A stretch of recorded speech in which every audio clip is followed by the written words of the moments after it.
It is. I don't know if he's just coming back down to earth or what's going on, but the San Francisco 49ers are not the same team they were 3 weeks ago, Rich. This marks 3 losses in a row, and this one's at home by 2 touchdowns. They frankly did not look like they had any business being in this game from the jump.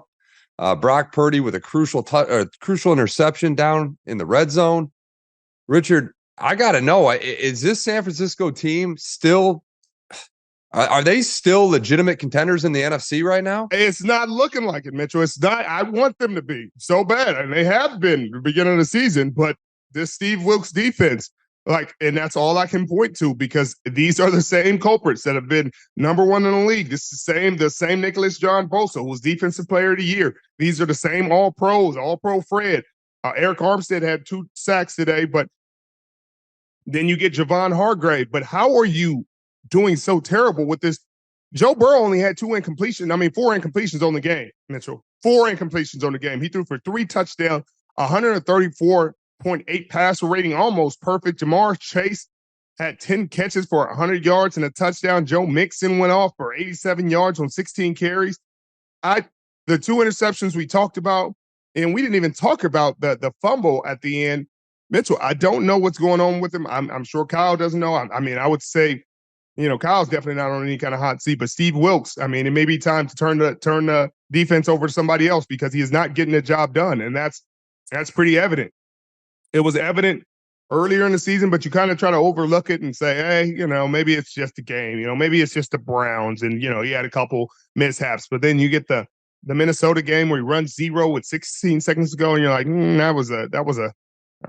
that call kind of vexed me, perplexed me of sorts. And now you're looking at 31 points from the Bengals, and Joe Burrow and Joe Mixon and Jamar Chase. They got all the weapons in the world, but they haven't played well this year. He hasn't. This has been this was like medicine for Joe Burrow. This was like medicine. This is the best game I think he's played this season. He's played well throughout other seasons, but against his defense, he's not supposed to play this well. But it's getting too simple. They're running simple concepts. They're running man every dang play, not changing it up, not switching it up. He's trying to pressure. This used to be a 4-man rush team, 4-man rushing, 7 back in coverage, 3 deep, 4 under. They ran a little 6.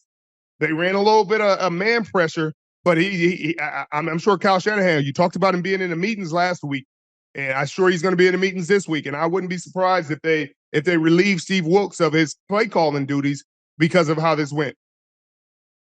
It wouldn't shock me either. D'Amico Ryans did his thing. Your boy Robert Saleh did his thing. Steve Wilks seems to be that guy who's going to be under the microscope, Rich.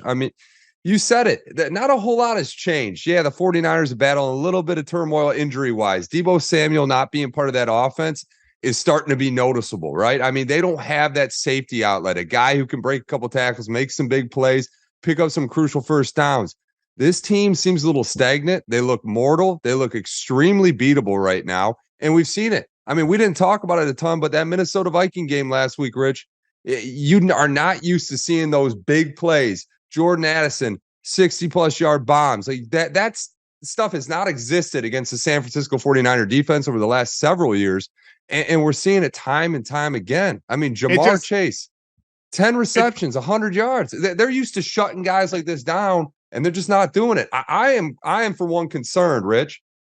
I'm very concerned, Mitchell. I'm very concerned because I just don't see them being utilized correctly. You see the pass rushing lanes. They look very crowded. It's like, hey, put 2 9s out, put 2 3s, let them rush up the field. I don't understand what we're doing when you're sending everybody to the inside. It's crowded. Yeah, these tackles aren't even having to get deep in their drops. I don't understand what he's doing. It's been frustrating, but they're going into a bye week. I'm sure they'll get it corrected, but I would not be surprised if they either let Steve Wilks go or they change the play calling duties because he's not making it work. He has the formula. The formula has been in front of you for the last, 3-4 years. They played great defense. Robert Saleh ran a certain coverage, certain defense. D'Amico Ryans didn't divvy too far off that path. Steve Wilks is deviating too far off that path, and it's not working.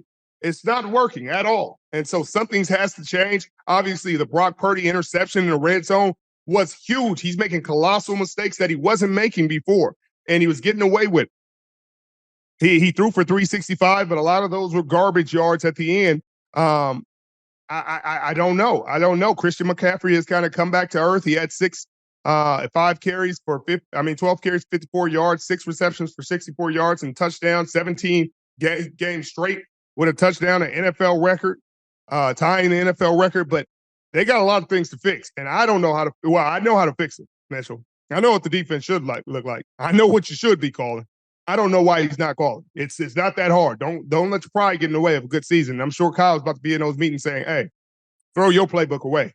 We're bringing the playbook of Robert Saleh and D'Amico Ryans right back, and that's what we're running. And you're going to call these plays, and you might get back on the sideline because calling it from the booth clearly isn't getting it done."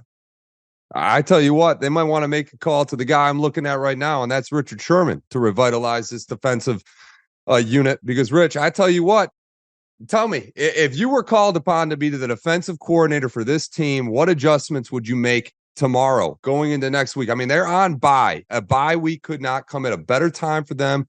They need to regroup and reload, because if they don't, I mean, the Seattle Seahawks are taking over the division right now, and they might be in the rearview mirror. So what changes would you make if you were the D coordinator next week, Rich? We're going back to the fundamentals. We're going back to the things we do well. We're not running man on first and second down like they've been doing. We're not zero pressuring in the middle of the field. We're not doing it. These palms pressures, I'm not a big fan of it. I don't think they're sound. People get mad at me. I'm a cover 3 guy. I'm a cover 3, cover 6, a little bit of man pressure, but that's about all we need. Loose 2 on 3rd and long situations, loose 6, 3rd and long situations. But outside of that, we're going to mix it up within what we do well. We're going to play fast. Our D-line, we're going to put them in 9s and 3s. We may switch that up a little bit. You always need a 1 sometimes, depending on the situation. But outside of that, Mitchell, I'm letting my D-line pin their ears back and go hunt. We gotta eat on first and second down. So we're going to be 3 8-man box. We're going to make them beat us. And then when we get to 3rd down, we're going to have to man up. Our D-line is going to have to get hot like they've been doing for the past 3-4 years.